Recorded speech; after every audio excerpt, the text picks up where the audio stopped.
রামপুরায় ফ্যানের সঙ্গে ঝুলছিল স্বামী স্ত্রীর মরদেহ। কারণ কি, এ সম্পর্কে বিস্তারিত জানাবো ভিডিওতে। বিস্তারিত জানতে আমাদের সাথে থাকুন। রাজধানীর পূর্ব রামপুরা তিতাস রোডের একটি ভাড়া বাসা থেকে স্বামী স্ত্রীর ঝুলন্ত মরদেহ উদ্ধার করেছে পুলিশ। তারা দুজনে গলায় ফাঁস দিয়ে আত্মহত্যা করেছেন বলে দাবি করেছেন স্বজনরা। বুধবার সকালে তথ্য নিশ্চিত করেছেন পুলিশ।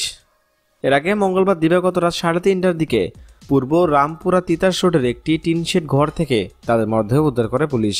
পরে ময়নাতদন্তের জন্য ভোরে ঢাকা মেডিকেল কলেজ হাসপাতাল মর্গে পাঠানো হয়।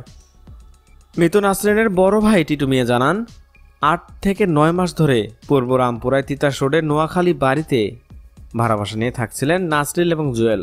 পাশাপাশি ঘরে ভাড়া থাকেন টিটু মিয়া। গত 1 সপ্তাহ ধরে নাসরিন জ্বরে ভুগছিলেন। তিনি জানান, মঙ্গলবার দিবাগত রাত 1:45টার দিকে তিনি কাজ ছেড়ে বাসায় আসেন। তখন তার স্ত্রী ও মেয়ের কাছে জানতে পারেন দুপুরের পর থেকে নাসরিন এবং জুয়েলকে তাদের রুমের দরজা বন্ধ অবস্থায় দেখতে পান। দুপুর থেকে তারা দরজা খোলেনি, রান্না করতেও দেখেননি তাদেরকে। তখন টিটু মিয়া তাদের ডাকাডাকি করেন, তবে কোনো সারা শব্দ না পেয়ে বাড়িওয়ালার মাধ্যমে কৌশলে তাদের রুমের দরজাটি খোলেন। এরপর ভেতরে ঢুকে দেখেন একটি ফ্যানের সঙ্গে 2টি ওড়না বেঁধে জুয়েল ও নাসরিন গলায় ফাঁস দিয়ে ঝুলছিল।